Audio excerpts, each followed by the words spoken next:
A very good morning to you all, ladies and gentlemen. I hope that you're all good, and yes, I am stood in exactly the same place in exactly the same clothes as the last video. Deal with it.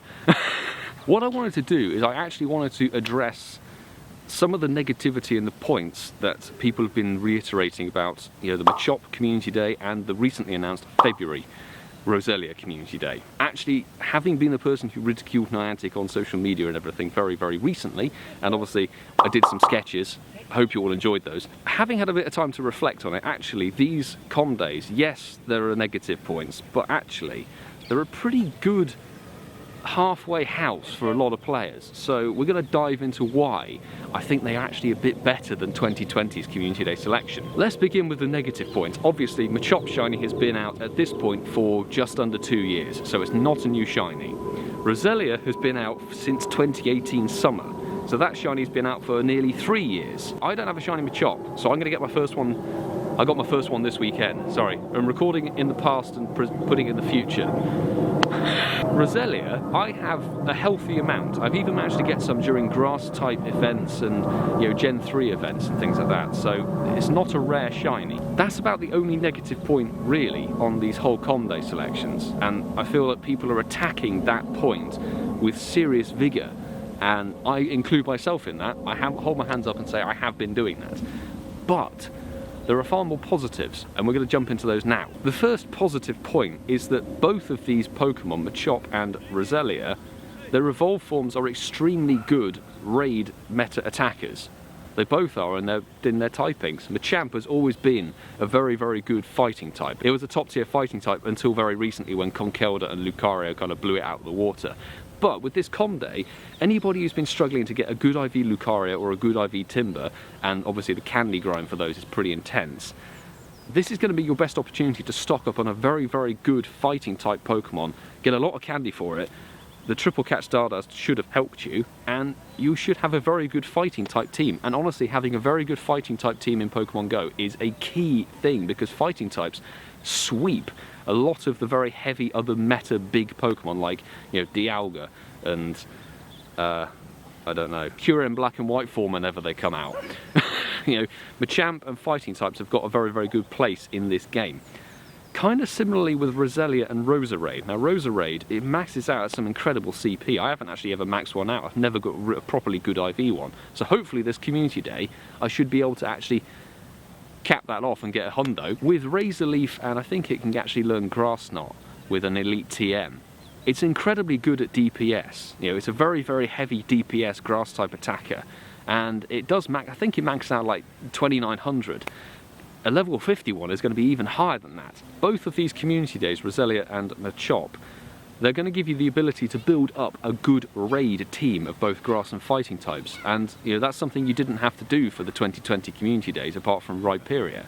You didn't need an army of counter type or counter Alakazam. You didn't need an army of Beedrill with Drill Run on them. You didn't need an army of freaking Magmar with Thunderbolt on it. None of the 2020 Community Days really needed you to go hard and get a whole squad of 6+ of them. So, they're both very, very good, and they cover that aspect of the game. Let's talk about the exclusive moves now, shall we? The exclusive move for Machop was Payback. You evolve Machamp and get Payback. That is a very PvP heavy move. Whether it has some good relevancy in the meta, I have no idea. Please check out somebody like JR Skater and I don't know, PoGoMiloUK, or check out one of the PvP YouTubers for a proper analysis on whether Payback's actually any good.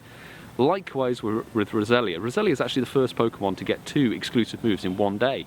It's going to learn Bullet Seed. That's a very, very quick charging fast move. That's why they put it on Shift Tree for May's Community Day in 2020. And it also learns Fire type Weather Ball. Now that, I don't know whether that's going to be any use at all, to be honest. It would be pretty good against Ice types in PvP. But Weather Ball is a very quick charging spammy charge move, which is no bad thing in PvP, honestly, to bait shields and stuff. So the moves very much cover the PvP aspect of the game. So that's both disciplines kind of sorted. Now I need to refer to my notes. We need to talk a little bit about XL Candy. We saw actually how difficult it was to get XL Candy in the December Community Day reroll for a certain type of Pokemon. Rhyperior or Rhyhorn was a big struggle for me. However, We haven't had a solo com day, or as of the time I'm recording this, I'll find out actually tomorrow for me, Machop Community Day. We haven't had a Candy XL grind for a solo community day yet.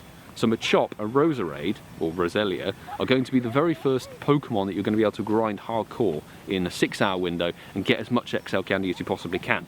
And they're both very good. You will want to get them to level 50 respectively. That's a good thing. I'm not saying no to that. XL Candy grind is going to be fantastic. So that's a top mark for these community days, to be honest. I mean, with XL Candy being incredibly hard to find anyway, I mean, having to struggle to get it on legendary raids, it's going to be a very long time before you're going to find yourself getting any XL Candy for a certain type of legendary. And to be honest, there aren't any grass type legendaries or fighting type legendaries at the moment that you're going to want. A level 50 Roserade is honestly one of your best picks at the moment for a grass type team. Likewise with the poison team, it covers 2 typings. A level 50 Machamp is going to seriously boost your fighting type team. Even for somebody like me who's got 6 maxed out Conkeldurr and 2 or 3 maxed out Lucario, it's still a really good pick. I feel that genuinely there are far more positive points to these community days than there are negative. I know that they're a rerun, I know that their shinies are already out or whatever, but if you take that aspect away and you take away that sort of letdown of it not being a new shiny, actually it covers these cover all bases of the game, and actually are a pretty good pick for the time that we're still in a pandemic. These are easy play from home events, and with the increased spawns and the increased incense spawn rate, it's going to be pretty good even if you are playing from home. Maybe you won't be able to do the XL Candy grind as much as possible, but you can still kind of play it as you want. So even if you don't really care about these Pokemon, you're not exactly going to be missing out on too much, to be honest, really. That's play it as you will. Anyway, I thought I just wanted to drop in and actually kind of counter my own negativity, as it were, towards these community days. I do hope at the very least that March's community day is going to be a new shiny. I would love to see Spheal released as a new shiny community day, because Walrein needs Avalanche on it, or it can learn Surf, or I know it learns Earthquake, but you could give it something like, I don't know, you could give it a Psychic type move to counteract the fighting types that it would find in PvP. It's a very, very tanky Pokemon. Could this person cough out of the background?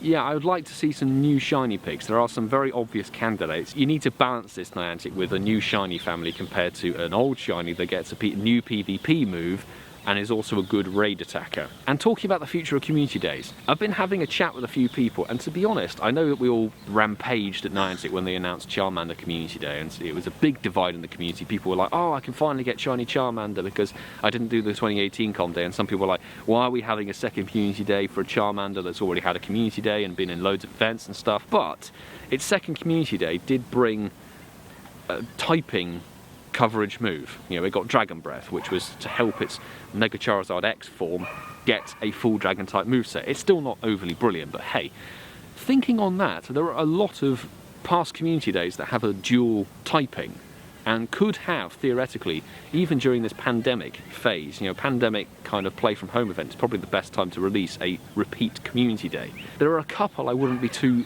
upset with seeing have a community day rerun. For example, the Gen 3 starters. You watch my Hoenn Week event, hopefully, that's linked up there.